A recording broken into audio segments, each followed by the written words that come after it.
হামের প্রাদুর্ভাবের মধ্যেই দেশজুড়ে বাড়ছে ডেঙ্গু আক্রান্তের সংখ্যা। এ বিষয়ে বিস্তারিত আরো খবর জানাতে আমাদের সঙ্গে যুক্ত হবেন সহকর্মী মাহমুদুল হাসান ইমন।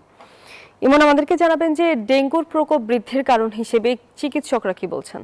এই মুহূর্তে রাজধানীর মুগদা হাসপাতালে আছি, যেখানে আসলে একটি ডেঙ্গু ওয়ার্ডের চিত্রটা যদি আপনাদেরকে আমি একটু দেখাতে চাই তাহলে আপনারা দেখতেই পাবেন এটি আসলে ডেঙ্গু ওয়ার্ড। সেটি বোঝার কোনো উপায় নেই, কারণ সাধারণত আমরা দেখে থাকি ডেঙ্গু ওয়ার্ডে মশারি টানানো থাকে, কিন্তু আমি মুগদার এই হাসপাতালে এসে যেটি দেখেছি যে আসলে এখানে কোনো মশারি টানানো হয়নি। আপনি হামের প্রশ্ন জিজ্ঞেস করছিলেন আমাকে।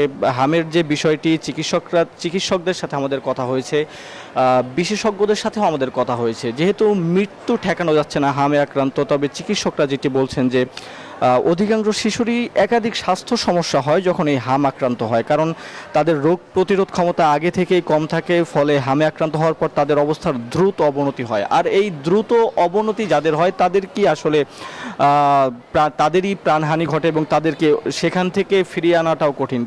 আমরা আরও কয়েকজনের সাথে কথা বলেছি যারা বিশেষজ্ঞ আছেন, তারা আমাদেরকে যেটি বলেছেন যে আসলে ঢাকার মধ্যে এখনও আশঙ্কাজনক অবস্থায় রোগী আসা অব্যাহত রয়েছে হামে আক্রান্ত হয়ে, বিশেষ করে। কিন্তু কিছু কিছু উপজেলা, যেগুলো আসলে ঢাকার বাইরে, কিছু কিছু উপজেলা জেলা কেন্দ্রিক যদি হিসেব করা হয় তাহলে আসলে হামের প্রকোপ কিছুটা কমছে। তবে যেহেতু উপজেলায় আমাদের যেসব স্বাস্থ্য কমপ্লেক্স আছে আমাদের দেশে, সেসব স্বাস্থ্য কমপ্লেক্সে পর্যাপ্ত যেহেতু চিকিৎসা পাওয়া যায় না, সেক্ষেত্রে বেশিরভাগ রোগী যখন খারাপ অবস্থা বা সংকটাপন্ন অবস্থা হয় তখন তারা আসলে ঢাকায় মুভ করেন, এমনটাই আমরা জানতে পেরেছি। তবে চিকিৎসকরা যেটি আমাদেরকে জানিয়েছেন যে টিকা দেওয়ার পর শিশুদের রোগ প্রতিরোধ ক্ষমতা তৈরি হতে অন্তত 4 সপ্তাহ সময় লাগে।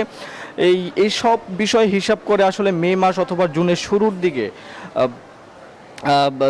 জুন মাস চলছে, জুলাই মাসের শুরুর দিকে বা জুলাইয়ের পরের দিকে হয়তো আস্তে আস্তে করে হামের সংক্রমণটা কমে যাবে বলে আমরা চিকিৎসকরা আমাদেরকে জানিয়েছেন। এই ছিল রাজধানীর মুগদা হাসপাতাল থেকে আমার কাছে সর্বশেষ তথ্য। ফিরে যাব স্টুডিওতে। তমা। ইমন, ধন্যবাদ আপনাকে।